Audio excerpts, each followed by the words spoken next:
here are criticisms, and here's what we need to do. We need to say that there are people who are criticizing Dan, and possibly the most important is Dr. David King. And here is his study that he did called the Petra fallacy. It came out in 2018, 2 years ago. It's a good 54 pages long. If you have a chance, do read it. I've gone through it, and Al-Fadi and I did a whole set of programs on it, confronting it and coming to conclusions on it. And that's what I'm going to introduce to you today, because we need to look and see what the criticisms are of Dan, because we need to see both sides of the equation. We need to understand why is it that people are criticizing Dan, but we also need to make sure that we come up with reference, and we also come up with support and responses to these criticisms. Let's go ahead and let's start, and let's introduce these two individuals. On the left, you see Dr. David King. He has been a lecturer in Edinburgh and also in Germany. He is considered to be the world authority on the Qibla, and that's why it's important that we listen to him. Since he has done the most work on the Qibla than anybody else until Dan, he is a worthy critic of Dan, and that's why when he wrote his paper in 2018, he was quite incensed with Gibson, and you'll see that. And if you read it, you'll see it just in the first page. The tone of it is very angry. He's very upset with what Gibson has found, and you can see why as we go through it. But let's look at this debate. Let's look at see what King is coming up with, and let's start with his defining terms. He defines 4 different eras. He calls pre-Islam anything up until 549. And then he calls early Islam from 550 to 799. So that would be just before Muhammad was born in 570, up until the 799, the end of the 8th century. And then he moves into what he calls medieval Islam, and that's from the 800s to the 9th century up until the 1300s. That's the 14th century. And then he refers to modern Islam as 1300 up until today. Those are his defining terms. So let's use those terms and let's go with what he says. I'm not sure I agree with them, but nonetheless, since he categorizes them, we'll use his categories for our talk today. Now, let's start with their presuppositions. Both King and Gibson agreed that the Qiblas in the earliest 200 years after Muhammad go in all kinds of directions. There's nobody can dispute that. And so they both start from that agreement.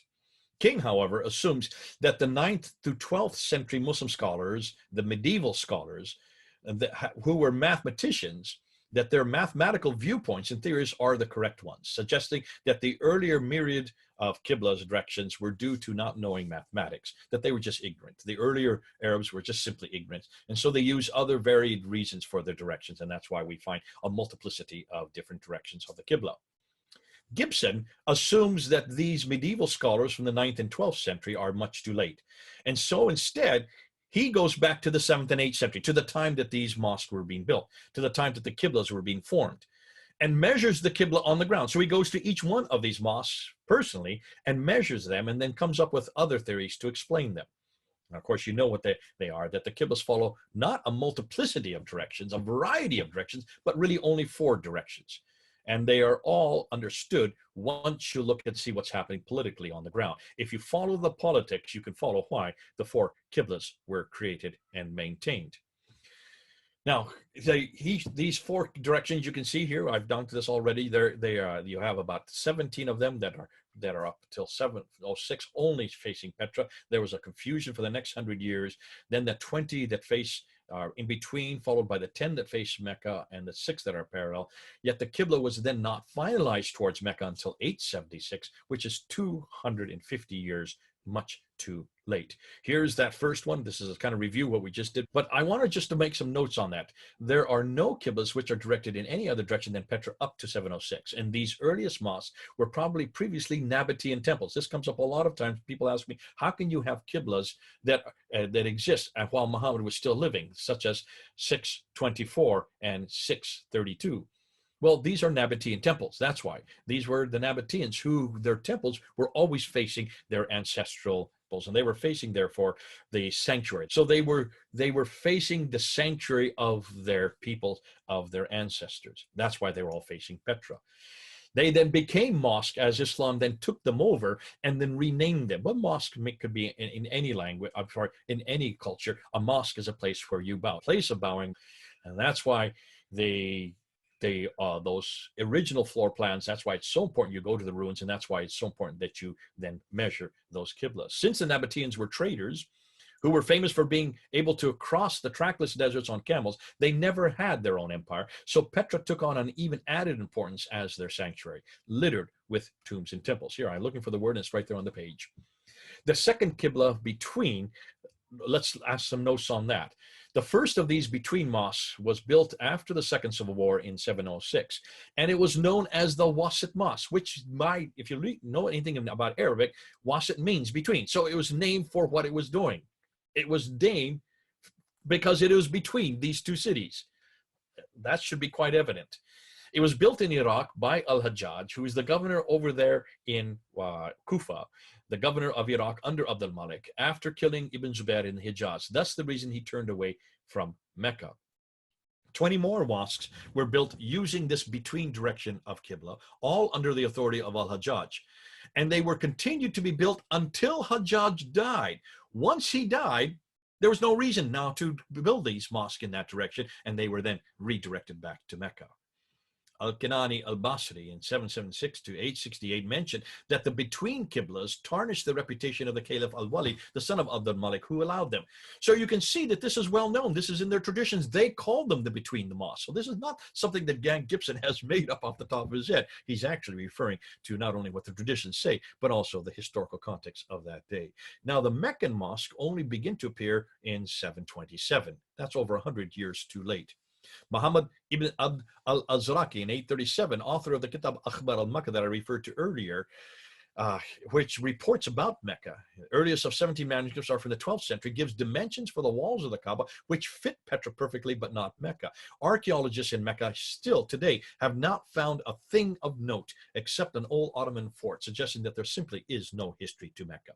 And listen, if this is the oldest city's history in the history of mankind, if this is where Adam and Eve were sent to, if this is where Abraham lived in 1900 BC, when they started building all those huge towers, the fourth highest building in the world is built right there at the Kaaba with that huge clock around it, 45 feet across. That clock tower, you have to, when you build it that high, you have to have huge foundations. And when you dig foundations, you go with the builders, the archaeologists come licking their lips because they know there are going to be all kinds of artifacts that are going to be dug up from the foundations.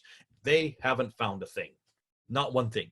Suggesting to me and to everybody else that there is no history there at Mecca. Surprise, surprise. We're not surprised at all. Now, the fourth Qibla, the parallel Qibla, when we look at the notes and around that, we notice that King says that these are nothing more than solstitial lines. Gibson does not answer this, but considers they are for political reasons. He notes that these different Qiblas bothered the medieval scholars, and they therefore suggested many theories. And they talked about the fact that they're following stars or the sun or the equinox or building walls or solstice lines.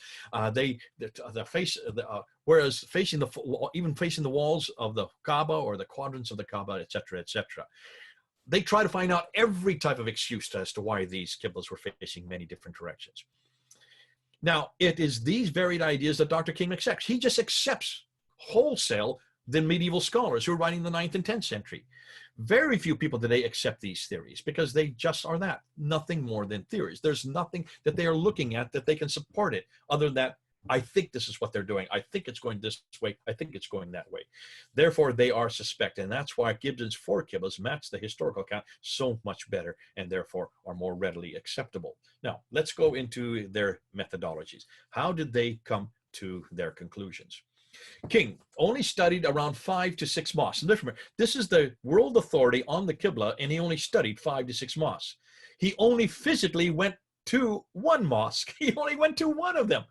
His whole career based on the Qibla, and he only went to one mosque, the Samarkand Mosque, which is in Tashkent in Uzbekistan. Most of what he knew, therefore, he got from books. He got from other people's writings, specifically the 9th, 10th, and 11th century medieval scholars. Gibson, on the other hand, went to every mosque physically, went to all of them personally, and measured their qiblas using modern techniques. He used the advanced thermal emission and reflection radiometer, the Aster satellites, which are the most exacting, sophisticated satellites that's used for measurements today.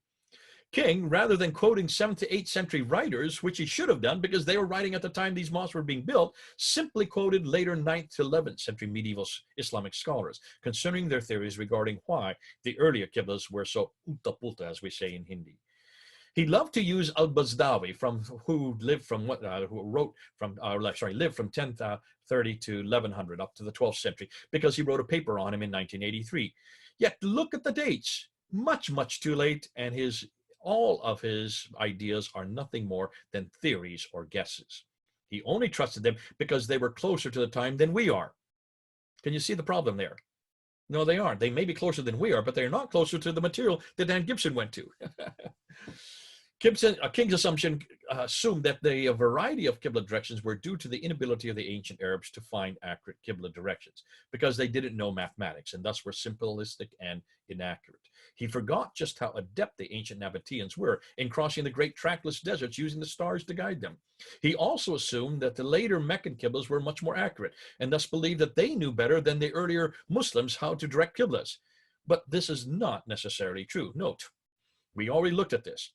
The most inaccurate Qiblas were actually the Meccan Qiblas. The most accurate were the between Qiblas, followed by the Petrafied Qiblas, followed by the parallel Qiblas, and then followed by the Meccan Qiblas. So that theory you can throw out the window. The mathematics did not help them. Now, why is it that the earlier ones were so much better? There's a good reason why they were so much more accurate. King thought that the other medieval and modern Muslim scholars had assumed that their earlier Arabs didn't have adequate mathematical skills. That's why they did not know where the accuracy of their Qiblas. Yet what really happened was the Arabs lost their ability to find directions accurately because Roman roads were introduced, which they used, and thus did not need to use stars to guide them anymore. Instead, they employed mathematical equations, which turned out to be less accurate. Thus, the ability to detect very accurate measurements was lost. Gibson goes back to the earliest Arabs who built the earliest mosques and found out that they used astronomy, which is the study of stars, to find one's direction, not astrology, which is not the study of stars, but that is to find the future. And they had to because of their trips across so much desert, where the sands shifted and moved. There were no roads there. There weren't even mountains there. You had sand dunes. And with every storm, those dunes shifted and changed. Therefore, if they did not know where they were going, they would die because they would not know where the next oasis was, where the next well was. It was out of sheer survival that they used the stars. How did they do it? Well, to go north and south, he found out that they used something as simple as the North Star. And what they would do is take a kamala, it was a block of wood, like you see on the right there, with a string going through it with knots on it. And they would use it and put it up to the star, and they would pull the string away until the North Star was at the top of the block and the horizon was at the bottom of the block. Once they were there at that point, they looked and saw how many knots there were, and they knew exactly every one of those knots was how many steps, how many thousands or tens of thousands of steps in that particular direction. And that's how they could go north and south quite easily. In order to get their destination correctly, they needed to use a constant. That's why they used the Kaaba. And then they would use a number of steps a man would walk to arrive at the place they were going. They traveled on foot those days with camels, which were used for carrying goods. Yet because of the fact there were tens of thousands of steps, they could easily get 1 step or 2 steps or even 10 steps. They could forget numbers. That's the problem with counting thousands of steps. So they employed poetry, which had a rhythm, and allotted a number of steps for each poem. Even today, the Arabs are still doing that. You look and you see them, they're still reciting poetry. That's why they were so good at memorization, because they had to memorize these long pieces of poetry. When they came to the end of their poem, they would know how far they had reached and simply added up the number of times they recited a certain poem. That's the reason they chanted poetry as they walked, and they still do that today. If they wanted to go east and west, they had 32 stars which were used on a compass to know when they needed to go east or west from their location in relation to the North Star. Thus, for instance, they would walk towards, let's put this one up here, Al-Naka. That's so many tens of thousands of steps. This is a star in a northwestern direction, which they went for a certain number of strides. In this case, this particular poem that they recited, let's say 16 times. Once they got to Naka, they then turned towards this star, Altir, which is in the eastern direction. And they knew what poetry to go to Altir, and they would have that poetry that they would then recite as they walked until they got to that position. And that's how they found north, south, east, and west. What's fascinating, King has not ever even mentioned that in any of his writings. He didn't even know about that because he didn't go back to the 7th and 6th and the 5th century to find out how the Arabs, the only ones to get across these deserts, remember, they were the only ones that were trading from the Mediterranean world all the way over into China, all the way over into India. They were the only ones able to cross the deserts because they used the stars, proving that they knew their directions more accurately than the later Arabs who used only mathematics. Now, here's King's theories. He had 7 theories that he saw wrong with Dan Gibson. Built on the authority of the prophet or his companions, he said was the first reason that they got Qiblas wrong. He didn't explain this one very well, but he said he did, nor did he source where he got his idea from, though it was probably his friends, the 9th and 11th century medieval scholars. And that's the reason they said, well, they just didn't know. They just used the prophet for their authority and his companions, and therefore they didn't know really how to find these Qibla. Gibbons answers that and says, we don't know of any writings prior to the 9th century which refer to this theory. Shouldn't we therefore just use that which we already know from the 7th and 8th century? Theory number 2, as to why they got these Qiblas wrong, well, they were built on foundations of or in line with pre-Islamic religious architecture, which were cardinally aligned. King therefore concluded Roman buildings or Byzantine buildings. Gibson said no, they only built over top of these buildings because they could then use the rubble of these buildings and stones from these buildings, and because they were centrally located. They were always built in the big center of the city. That's why they built over top, but they did not use those lines or those architectural, the architectural walls on them for what, as you can see, why a little later. They usually built in completely new directions, almost always towards Petra up until 706, and then to other directions, depending on the political exigency of that time. Theory number 3, according to King, they built according to the street plans of pre-Islamic cities. And the example that he gives is this Mosque of Cordoba, which follows the street plans. Gibson notes that the Umayyad Mosque in Jeddah, on the right, that you can see pictured there, it sits askew of the city plans. So it didn't work for Jeddah. Maybe it did for Cordoba, but it did for Jeddah. And then he said, look at the other 100 mosques, over 100 mosques. None of those mosques were following street plans, only the one in Cordoba. And he said possibly a few more. But of that, almost all the mosques are following what another plan, nothing to do with street plans. So the 4th theory that King came up with was that they were built towards the winter sunrise or sunset, or towards some other astronomical horizon phenomenon, and he calls the word sacred geography. And this is his quote. The Muslims developed a sacred geography in which over the centuries various schemes were developed in which segments of the perimeter of the Kaaba corresponded to sectors of the world which had the same Qibla, defined in terms of astronomical risings and settings. The first such schemes appeared in Baghdad in the 9th century. Gibson has problems with this. He came to the conclusion on the astronomical alignments by looking at only 3 cities, the cities of Cordoba, Cairo, and Samarkand, whose alignments were similar to that of the Kaaba. That's it? A theory built on just 3 cities? These theories were only created after the 9th century, so much too late to explain what they were doing in the 7th and 8th century. So he's looking at the wrong century to even get this theory from. That doesn't help us with the 7th to 8th century when this supposedly sacred geography didn't even exist. There are no known records or writings about the sacred geography in the 7th and 8th century when these more accurate Qiblas were being erected. Thus, isn't this simply a later redaction and nothing more than a theory? The fact that the earlier Qiblas were more accurate suggests that the later medieval scholars either lost that knowledge or refused to repeat it. Theory number 5. They had different Qiblas because they were more or less due south or in Jordan and Syria. The mosque in Jordan and Syria all face due south, which is close to Mecca. Gibson says, of course, the mosque in Jordan and Syria face south, because both Petra and Mecca are south of these 2 countries. Yet when you look at the Qiblas and test Mecca against Petra, all of them are closer to Petra than Mecca. Furthermore, all the other mosques, which are not north or of these 2 cities, such as east and west, also face Petra and not Mecca. Theory number 6. They built due west in India and due east in North Africa. Gibson says either King hasn't looked carefully at Gibson's research or he purposely chooses to disregard it. The mosque in India, especially the one in Cheraman, the Juma Mosque in Kerala in 629, are facing directly towards Petra, not Mecca. All the mosques in North Africa are facing due south, paralleling a line between Petra and Mecca, and not east. So either King is just not aware of this, or he refuses to read Gibson's book. But obviously, he cannot support that because none of these are facing west or east, according to his theory.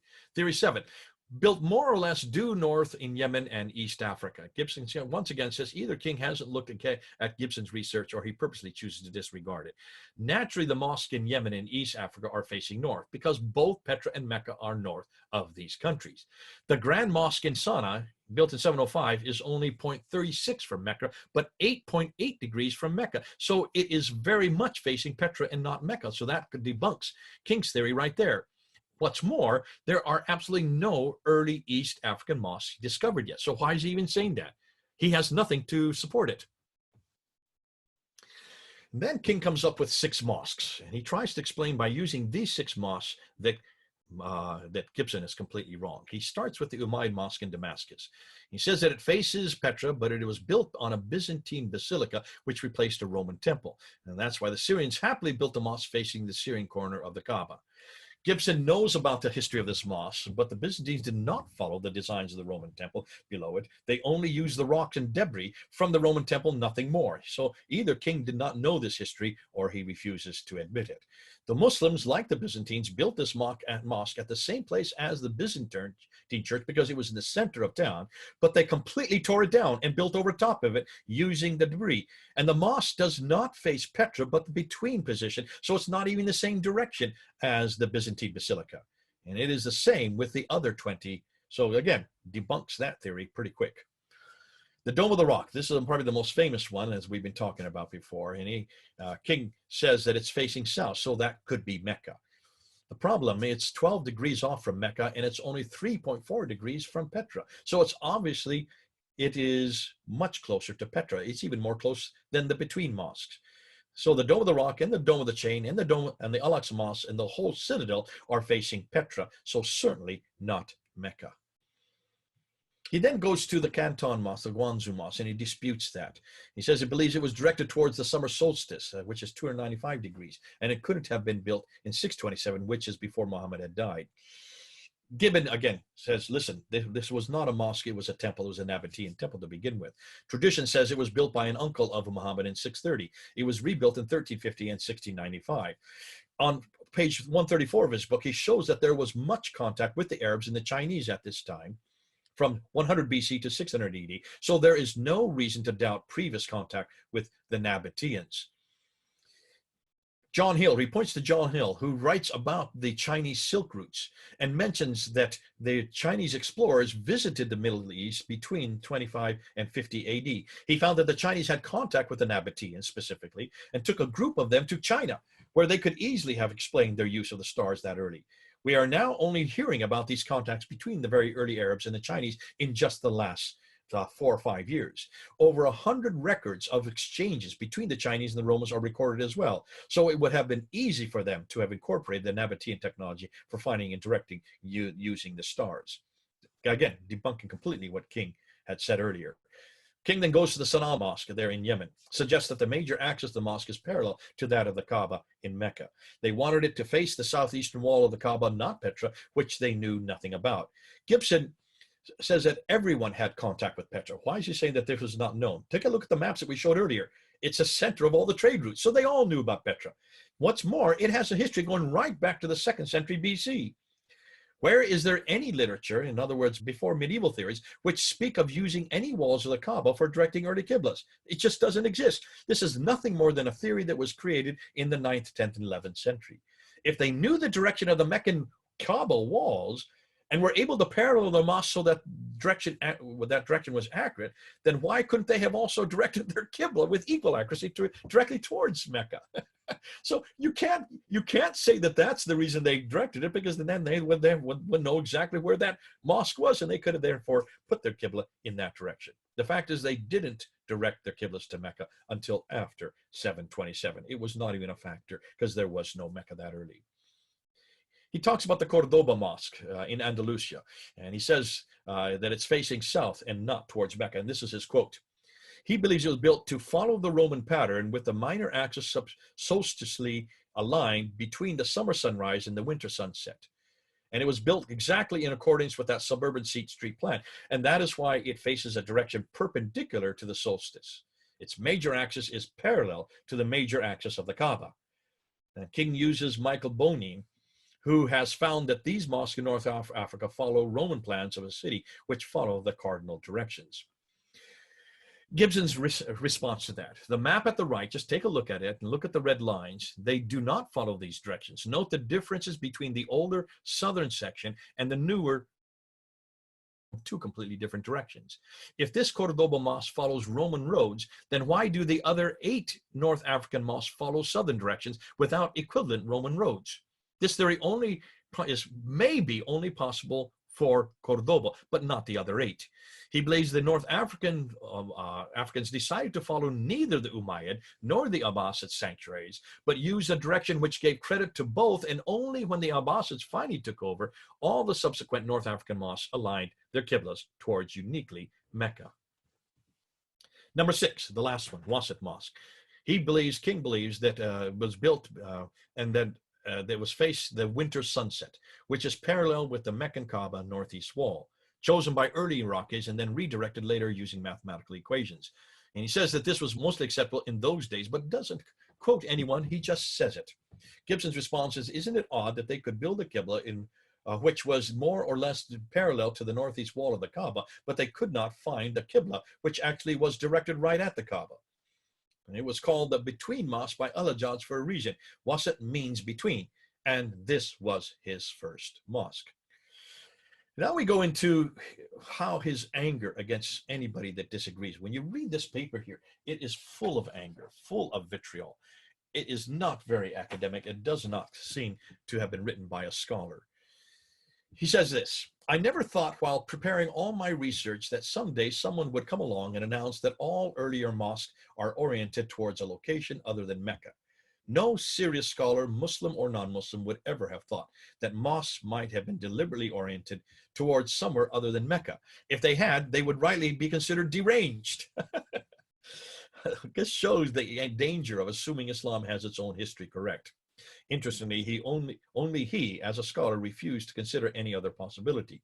Shouldn't a good scholar, always be open to peer review or other ideas or even reflections on his own views? How does he conclude that another view is deranged? Does it, using such vitriolic language, undermine his own argument? Employing ad hominem like that usually means one has no further ideas. He then goes on to say, especially against the revisionists. Some 50 years ago, some over-enthusiastic, I'm bolding that for a reason, London-based Arabists like John Wansborough and his student Michael Cook and Patricia Crone came up with the idea that Islam began not in Arabia, but somewhere unspecified in northwest Arabia. This was a curious idea, he says, not least because there was no obvious potential sites. One of the principal and most convincing arguments for their bold assertion was the fact that the earliest mosques in Egypt and Iraq do not face Mecca, but rather some locality in northwest Arabia. Note the words he uses in bold. What's fascinating, notice he calls these people over-enthusiastic, a curious idea, bold assertions, and that they are calling a fact. Now, does he know who he's talking about? Take a look at those names. Look at those people. Dr. John Wansborough, head of the Middle Eastern section of School of Oriental and African Study in the University of London, considered to be one of the greatest minds of his time in the 1970s and 1980s. Two of his students, Dr. Michael Cook, who now teaches as head of department at Princeton University in this very area. Dr. Patricia Crone, reads and writes 15 languages, has done the most germinal work and is the most dangerous in this area because of her ability to read the original documents. And he says that these are just over-enthusiastic London-based Arabists and that their ideas are curious or that they are using bold assertions to make views that are facts. Can you see? I would suggest that he be careful who he's talking about. King then goes and says, well, what about Gibson? He has no qualifications. What about Gibson's 25 years on the field, or his over 100 mosques he has personally studied, or the languages he knows? It's interesting to me that King, who only went to one mosque, suddenly he has all the qualifications because he did all his work in a library. Gibson left the library and actually went to every one of these mosques in person. Isn't that what any good researcher should do? And that's why I say, be careful, King. You're going to find that it's your qualifications, though you have a doctorate and he doesn't. Where did you get your doctorate, and why have you spent your whole career researching these Qiblas and not going to them to actually look and see where they were facing or why they were facing in those directions? King goes on and says he has no understanding of the fact that modern directions from one place to another cannot be used to investigate the reasons underlying the orientation of pre-modern architecture. Gibson only used modern directions to measure the pre-modern architecture. As simple as that. You always use what's the best material at hand to be able to support your own findings. King then says Gibson seems oblivious to the fact that there is a well-established discipline called archaeoastronomy and has no understanding of astronomical alignments. Gibson does understand them perfectly. He just doesn't think that they're pertinent for the 7th and 8th century. They are nothing more than theories from the 9th, 10th, and 11th century. Gibson doesn't know anything about mosque construction. What about the many books on mosque construction he has read, including all of Creswell's books on the subject? Isn't Gibson the first to list all the earliest mosques? King goes on and says Gibson has no control over any of the numerous medieval Arabic sources, legal or astronomical, folk astronomical, and mathematical geographical relating to the determination of the Qibla. Gibson has over 10,000 books in his library, all of them on these similar subjects. But King wouldn't know that because he didn't ask Gibson that to begin with. Gibson, he says, does not quote earlier medieval experts on the subject, so is not aware of their findings. Gibson knows them well, and he does quote them. But he doesn't use them because he doesn't agree with them because they're all much too late. And they start from the wrong presupposition. They're assuming that you can only use mathematics to find these Qiblas without realizing that the earlier Muslims used the stars. Gibson shouldn't have chosen Petra for his location of the early Kaaba because in Petra, in the early 7th century, there were no Arabs, no Muslims, no Jews, and in brief, there was not much going on. It's obvious that King does not know his history well. Gibson didn't choose Petra, it chose him. All the Nabatean kings were called Arabs. That whole area was called Arabia in the north. Petra was, he's thinking that a modern Arabia, which has only been around for about 400 years. Petra was at the center of the trading world from the 2nd century right up until the 8th century, or possibly King just didn't know that. But then he did not go and look at pre-Islamic Arabia, which was centered at Petra. Gibson's work all has contributed to dubious causes. What exactly is dubious about what Gibson is doing? Shouldn't every scholar want to be peer-reviewed, and shouldn't every scholar want to go with what the nearest and the best research and evidence is at hand? But more seriously, King goes on and says, Gibson's writings are guaranteed to contribute to Islamophobia against those who have no idea about the one and only civilization, which really took orientations seriously for about 1400 years. I would suggest that this is nothing more than xenophobia by King. Is researching Islam academically or critically a sign of Islamophobia? And is he not following into the same track that Muslims always throw against us? This is part of the scientific process. And this is why we need peer reviews. Hundreds of Muslims are writing Gibson now, thanking him for helping them. How can this be Islamophobic if Muslims are thanking him for it? So he doesn't just confront the Orientalists and Gibson. He has a final warning in his 52-page article. And he says this: in all such investigations, no conclusion should be drawn based on actual Qibla direction calculated from modern geographical data using some kind of exact mathematical procedures. Also, measurements and calculations to the nearest degree are adequate for investigative purposes. Or any attempt at greater accuracy is unrealistic. Here's my question. Why not use modern data and exact mathematical procedures? Don't they show us just how accurate the Petran and between mosque Qiblas really are? Why does he refuse modern mathematics when it is the 9th to 11th century mathematics which he employed for his earliest calculations, which were wrong?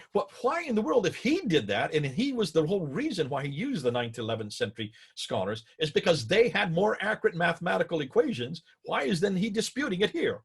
When we have even more and much better geographical data, especially accurate GPS location and the Astra satellites. The very thing that he supports his theories with is what Gibson has done, but he's used modern 21st century accuracy over 9th to 11th century inaccuracy. And then I would ask, why settle for nearest degree when you can get exact degrees instead? What is he fearful of? Well, I can tell you what he's fearful of. He's fearful of his own career. King only researched 3 to 5 mosques, while Gibson has researched over 100. King only used 1 to 2 examples for each of his theories, while Gibson looked at what the evidence showed and employed over 100 examples. King asked us not to use any exact data or modern methods to come to any conclusions, while Gibson employed more accurate data, proving King wrong. King basically wants us to throw out any data which may confront his conclusions. Yet King only quotes 9th to 11th century theories without employing any earlier 7th to 8th century writers or the evidence which Gibson found. Muslims are not accepting King's views, since he suggests the earliest Muslims used Roman and Byzantine ruins for their Qiblas, which is anathema to Muslims. All Muslims are to face the Masjid al-Haram, not the Kaaba. But there was a Masjid al-Haram already in Petra, and then a subsequent Masjid al-Haram in Mecca. King's ego has been hurt and his career may possibly be in tatters because of what Gibson has found, which may explain his over-the-top opprobrium towards those who disagree with him. Now, we need to end, so let me do my concluding remarks. What we have seen, the late 9th to 10th century traditions are no longer viable. They just are too late and too far away. There are 3 problems with the historicity of Mecca. Well, number 1, its geography is incorrect, the wrong place at the wrong time. Number 2, references to it are all either non-existent or incorrect. Look at the vegetation and especially the olive trees. If Mecca is wrong, that means the Qibla is equally wrong. Dan Gibson's explanation for the 4 Qibla directions are viable and convincing. Petra fits the geographical and the vegetation references well. Petra versus Mecca fits the political machinations in the late 7th to early 8th century. Petra could be a precursor to Mecca or even a previous Mecca itself. Petra also fits the historical written references as well as the stages of the Hajj. Dr. David King's criticism of Gibson are not supported by any viable evidence. And his 7 criteria and his 6 mosque examples for early Qiblas are not historically sound. I would say they're not even theoretically sound. If Gibson is correct, then Mecca is the wrong place at the wrong time, while Petra is the right place at the right time with the right historical support.